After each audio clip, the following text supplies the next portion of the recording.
Next time you go to the Virginia Zoo, you could see a new animal. The zoo just added 2 critically endangered Siamese crocodiles. 13 News Now reporter Adriana D'Alba went to the zoo to see what makes these new additions so special. It's definitely an exciting time here at the Virginia Zoo, and this exhibit is the first of its kind in the zoo's 117-year history. So here they are, and you can come see them now. It's the opportunity to get an up-close look at a rare species. These 2 female Siamese crocodiles arrived Tuesday, and they've already become a big favorite. So I think it's exciting for us.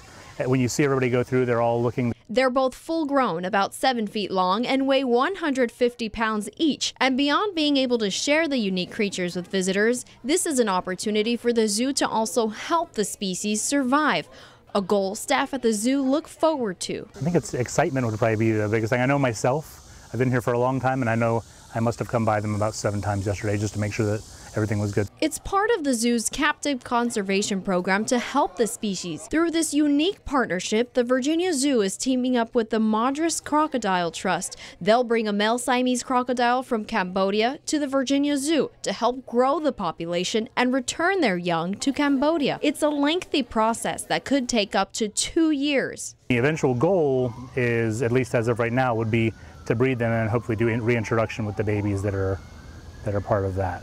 Ultimately, they're working toward preventing this population from going extinct. The Siamese is the most endangered species of crocodiles. And you can come see them at the zoo's World of Reptiles and Friends exhibit, open 7 days a week. If you haven't been here in a long time, or if you've been here in a while and you haven't been in the new reptile building, you definitely should come see it.